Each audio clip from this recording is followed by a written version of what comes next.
I see a lot of chatter about 5G technologies, and a lot of folks are very apprehensive about what's going to happen when they turn this system on. And I get it. I mean, there's a lot of concerns and a lot of tech issues and things that we should be looking at funny. I mean, the stuff that I've studied and presented to you folks previously shows that they're more than willing to do substantial experimentation on human beings without their knowledge. And that's a very terrifying thing. The names that were in these programs, like SRI and some of the folks over there right off the top of my head, they're still in these programs. They're still in what are contemporary directed energy weapons systems programs. And some people are saying that this 5G system is going to be a weaponized technology.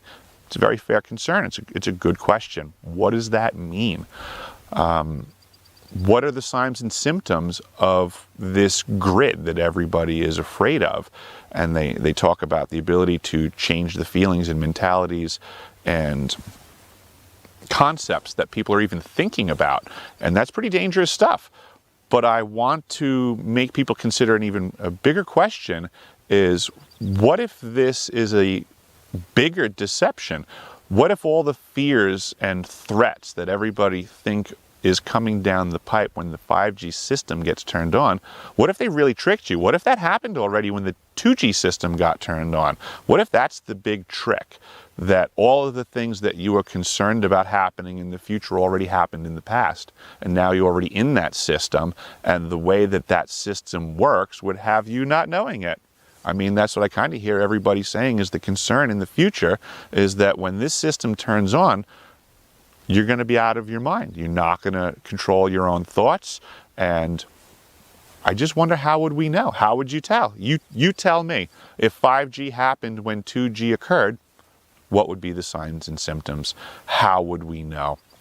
And what I'm really suggesting to folks is to talk about this more. Be more aware of where your brain is at now, because whether it happened in the past, whether it's going to happen in the future, you need to know thyself, because that's going to be the divining rod to where you've been and where you're going.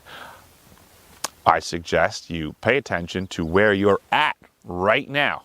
And again, if you're not doing what you think you should be doing, you might want to start questioning your thought processes.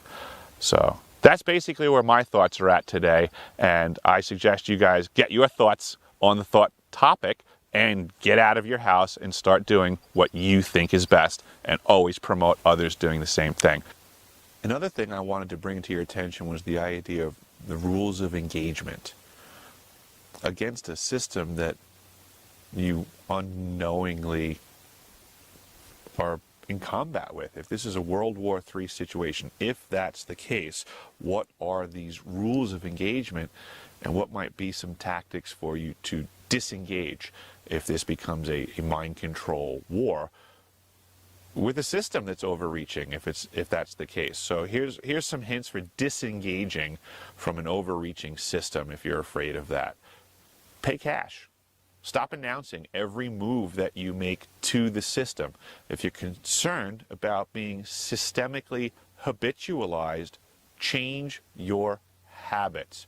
Do things differently and start modifying your behavior and mix things up a bit.